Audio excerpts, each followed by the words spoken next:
Okay, and then we have to choose a mimer. I have to choose a mimer. I was thinking of you doing something Israel related, but I wasn't sure what yet. Okay, Are we starting a new chapter? chapter 5. Okay. Okay.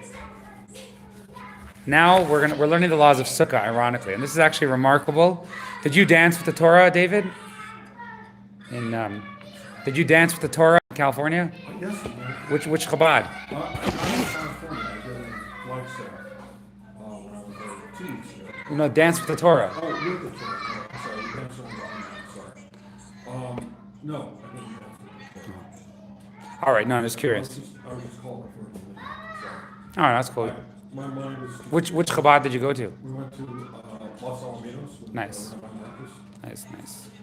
Beautiful. Okay. Yeah, it was. It was absolutely beautiful. And we stayed to finish afterwards. It was very nice. Yeah. I'm sorry, my mind is with my niece right now. She's kind of telling us some kind of terrifying stuff. It's been pretty upsetting. Yeah, well, you remember, you got to stay positive. That's what the guy writes.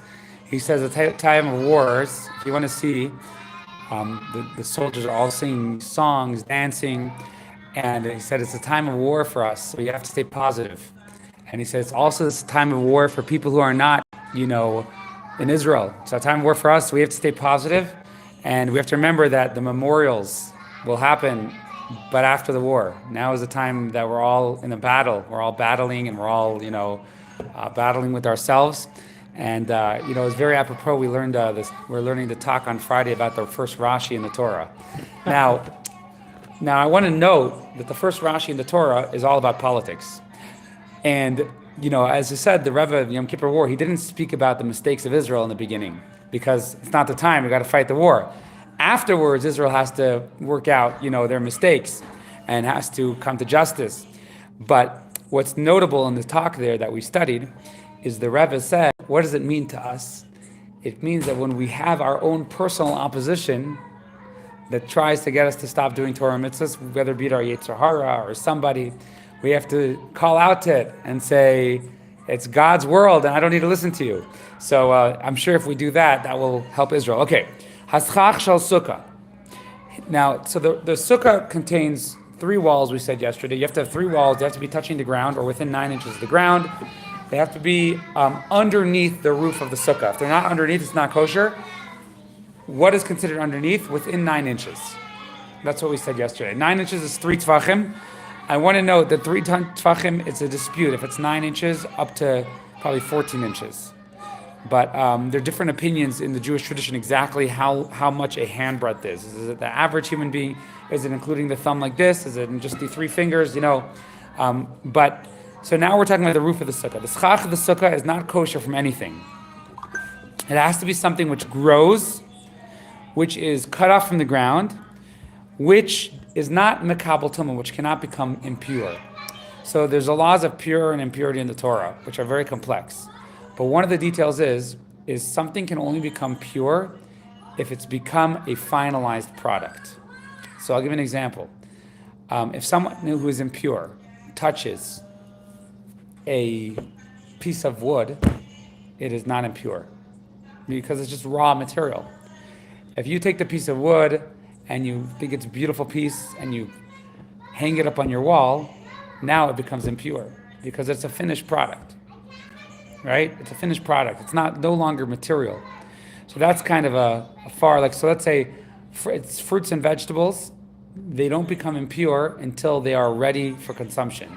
What is ready for consumption? Well, you got to gather them, you got to do all sorts of different things, and then we're going to learn later on, we finally put them in the storehouse, now they're ready to become pure. So, if you have something which is made out of wood, and it is a finished product, you cannot use it as schach.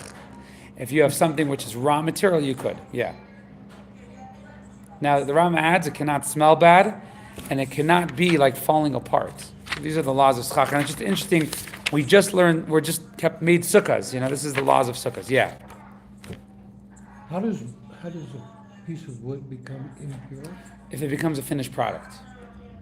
What does it mean then for it to be impure? The word is mikabel tuma. If an impure person touches it, it becomes impure. And then you can no longer there's all sorts of different laws of impure objects, of how to purify them, if they need to be purified. But there's, so now, like for example, here we're not talking about them becoming impure. We're just talking about if it's a finished product, and that's how the Rambam is saying it. So like, let's say you have a board of wood and you use it in a fence. It's used in a fence. So now it's a problem. It can become impure. But let's say you have a bunch of fence material, which, they left fence material last year. So I could use that for schach because it didn't become impure. It wasn't used. Okay. If you use something which doesn't grow from the ground, or this is another interesting one. If the thing is connected to the ground, or it's something which becomes impure, then it is not kosher. However, if you use something which doesn't smell good, we said you're not allowed to use something that's smelly, or something which kind of falls apart. Like let's say you take grass and put it on your sukkah, it's still kosher, even though it's not recommended. Because they only said this, they said, we don't want to build a bad sukkah where you don't want to sit and it smells bad, right? So we don't want to build a bad sukkah. So the rabbi said, don't do it. But if you did it, it is technically kosher. So what they're saying is, we have to use it in its raw form. Yes, things have to be used in raw as form. opposed to. Correct. So once something is no longer in the raw form, it's susceptible to become impure if it touches a dead body or whatever it is. Okay. And you have to be careful that you don't have. Now, here's an interesting law. A sukkah has to be taller than 31 inches. Let's say you have sukkah and the schach is hanging down really low. Because in Jewish law, you can't really sit under less than that comfortably. Like you can sit on the ground in a small sukkah. So now, let's say you have the schach, like palm fronds, that's what they use in Phoenix or California, and they go very low. That is not considered kosher. Because you've now made the sukkah too low, you can't sit in there anymore. All right, if you use the schach, if you put metal on it, or you use skins, that's not kosher. If you hang vines on it until it makes a sukkah, it's not kosher. So like you take a grapevine, you're like, or ivy, or they have all these different things. You have them grow on top of the sukkah. People have like a nice pergola with, that's not kosher. If you use vessels or things which are beds that are made to lie down, it is not kosher because they become impure. And similarly, if you use broken vessels, so when you buy a roll of schach, a roll like we have, a roll of bamboo, you can't just go to like Walmart and buy like a beach thing because that was made to be a beach thing. It's not kosher anymore. However, you can buy a roll that was made of schach because it's made for schach. Okay, so. So the intent. Yeah. And well, once it's made for not something besides schach, it's made for something. And similarly, if you do it with broken vessels or something, that's not kosher. Okay. If you put food up, so let's say you take food, it's not kosher. Because food is a finished, right? So let's say I take a bunch of figs, we're going to say, let's say I take figs and I put it on my sukkah, or I take lettuce and put it on my sukkah, it's not kosher because this was made for consumption. Let's say I take a bunch of vines or branches from a fig tree and it has figs on it. So the Rambam says you have to look. If there's more branches than figs, then it's kosher. But if there's more figs than branches, you can't do it. Vegetables. Let's say you take lettuce, right? And it's going to like really seriously dry out by tomorrow. It's not kosher. It's considered as if it's not even covered. If you use stalks of flax, right? So stalks of flax is not a finished product. You have to make it into linen. So if you use it and it's not, they're still in natural order, let's say you use cotton, right? So let's say you go buy cotton balls from Walmart. That might be a problem. Not necessarily, that might be kosher schach. But if you use these things, it's kosher. But now, once you prepare them and you start using them, they're not going to be kosher. If you use rope, you can use rope. So actually, this interesting thing, twine, which is made in, so ideally if you're going to tie down your schach, you're supposed to use twine, because twine is kind of natural. Or you can use cotton, twine is kind of natural. Okay, if you, what's number 5? Arrow shafts. Okay, so you've made arrow shafts. Okay, now there's 2 parts to the arrow shaft. The arrow shaft has the part here, and then you have to stick it into the arrow, right? You ever gone shoot bows and arrows before? You shoot bows and arrows? You ever shot bows and arrows before? Okay. So now, the zecharim are kosher. The part, let's say, so there's two ways of making it. So you have the arrow, right? And you stick in the shaft into the arrow. So the shaft, the male side that sticks in is kosher, but the female side, you've carved out a hole or formed a hole, so that's not kosher. All right. Okay, so even though, I guess the Rambam's saying you can either stick the shaft into the arrow or stick the arrow into the shaft, right? Right? You can carve a hole in the wood. So it's saying, if you carve a hole into the wood, then you gripped. Okay. Yeah, you got that? Okay. Okay, so now, machatzelas, now we have a mat made out of reeds or made out of brushes or things like that. Those are made to lie down. Therefore, you can't use them. So let's say you go to the store and you go to, you're going through Santee Alley, in downtown LA. You know the alley? You guys don't know the alley? Downtown LA, there's a street called Santee. It's right near Long Beach. There's an alley. It's called the alley. The alley is basically all it's like the shuk. It's all the tchotchkes, all the Mexican, Hispanic markets. They have stands every day, all day. They sell all these, tchotchkes. So one of the things they sell, is let's say you go and you get a Hispanic made mat. It's just a mat. You can use it for anything. So you can't say oh, I'm going to use it for schach. Most of them are made to lie down on. So a person cannot just use their mind. So if you're buying rolls of schach, they have to be made for schach. Okay. Boards? Yeah, if you have a board, you don't do it because it is a vessel. And even if you take it from the wall, you can't use it because it's a broken thing. Okay, the boards which don't have wide 4 tefachim. So this is important. You can technically go to Home Depot and buy boards, shelving, which is less than 9 inches. Less than 12 inches, and put those on your sukkah and make a decent roof. Right? Leave a little bit of space between them, but that is the maximum amount of boards you can use. So boards that aren't wide, you can use them even if they're carved, and if they are more than 4, you can't use them because they're worried what's going to happen. What's going to happen if you use boards which are more than 12 inches? You're going to be sitting. A human being is going to be sitting. Your width is going to be under that. And then you'll forget about sukkahs. You'll be like, oh, I'm sitting under a roof. If you put one which has more than 4 tefachim, it's kosher, and you can't sleep under it, and if you sleep under it, you haven't fulfilled it. If there is 4 tefachim, and there's not, if it is wide 4 tefachim, but not thick, and you put it on the side, which doesn't have 4, it is not kosher. Because this is so now, this is an interesting case. This is more than 4 wide, right? Okay, no problem. Put it like this. No. Right? Because now it's only 2, but it's not kosher because once it's invalidated for the schach, it's not kosher. Okay, I'm gonna stop here. But now, actually I want to do 2 more just because interesting thing. Now, interesting thing to note, I took pictures of it. I have a book that says how to make your car into a sukkah. So basically, the mitzvah is not to eat anywhere but a sukkah. So it says if you open 2 doors and you put schach on top and you do this and that thing, and it's an interesting thing. So a lot of people do it and they do it wrong. Okay. Anyways, a sukkah which is made a roof which doesn't have a Coat of plaster. So now you made a raw roof into your house, right? You just have boards. This is not kosher because it wasn't made for a sukkah. It was made for a house. And therefore, if you take them and move them around, then it's kosher. So now, if you have a pergola, right? Now again, if you have a pergola and the boards on top are more than 12 inches, then it's not going to be a kosher sukkah, right? Now, you can... 12 inches wide. 12 inches wide, exactly. So now here we have, let's say you have a roof and I just put wood on it. I don't have anything else. So it's not kosher because it wasn't made for a sukkah. And let's say they're nailed down. So what you can do is you can nail them, move them around a little bit, and now it's a kosher sukkah. Okay. What we do over here is kosher.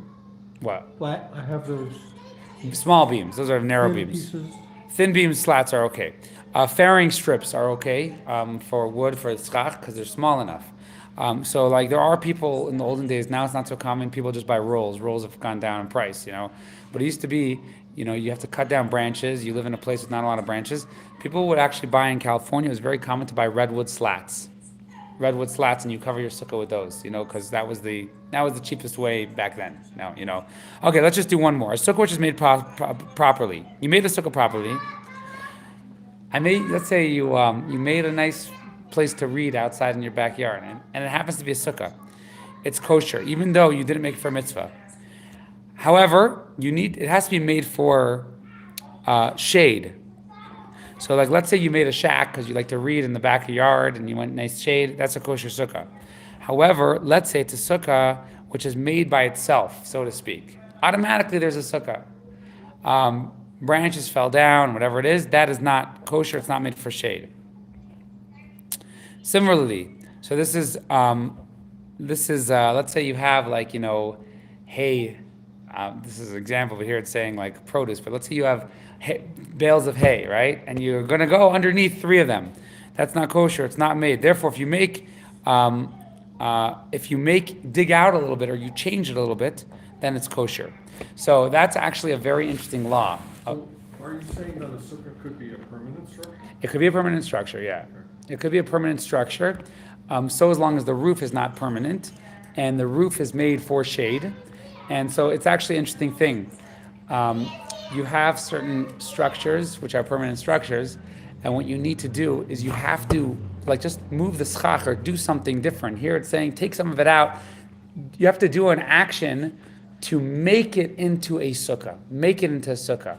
So this is actually we're not gonna say it today, but sometimes people make a mistake. They build a structure, they put the schach on top, and then they put up walls. So that's actually not a kosher sukkah. So what do you need to do if you do that?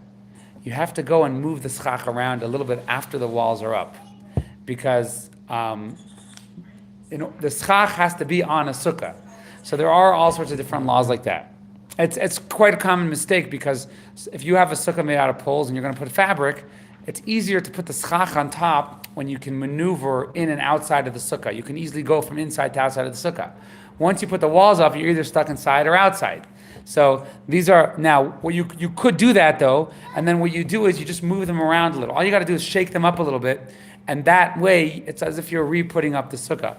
So you can't build a sukkah under the schach, you have to put the schach on. Ideally, if you build a sukkah under the schach, then you have to move the schach up after.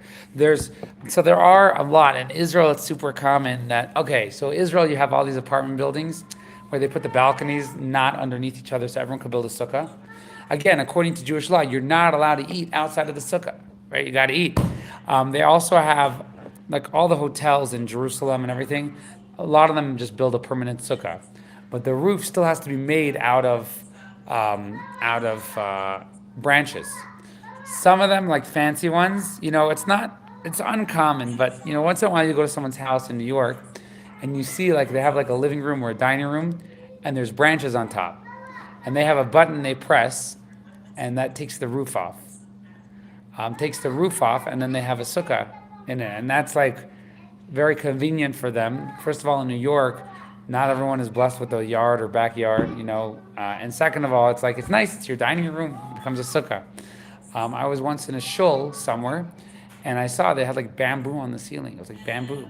And I realized afterwards they had their shul, they have a button that removes the roof, that they do That on exposes the bamboo. exposes it now, so it moves the roof. So now I'm not 100% sure, but likely every year what they would need to do is they might need to move around the schach. Because when the schach is up there, it's not kosher, right? But I don't know, in New York, commonly, everyone has what they call a schlock. This is a gizmo that you can buy. It comes with many sukkahs. Sukkah stores sell it. And basically what it is, when it rains, you pull a lever and a slanted roof of tarp goes over it. This is not considered a luxury, by the way. This is now Chabad Hasidim don't really use it because we eat in the rain. We eat in the rain, and we don't want to forget, but the sukkah schach has wear and tear. If you're buying rolls, after a few years, if it rains a lot in your place, you have to replace them. So it is super, super common. People have it, and basically it's basically you pull a string and it rolls up, And then there are people who make their own or people who buy them. Some of the fancy ones you pull like a string and it rolls back up. It unrolls and then rolls back up. And some of them have them that you have to kind of go on the side and roll the thing. It's very simple design, and that way the rain. So one problem also potentially is if you have schach, could be everything gets warped, and it could be it'll be very heavy on your sukkah, and it's damage your sukkah. So this way they have it slanted, and all the rain runs off, and that's very very common in New York, in some places. In Crown Heights, it's uncommon. The Rebbe's sukkah has a fancy made one. It's made out of like commercial grade material.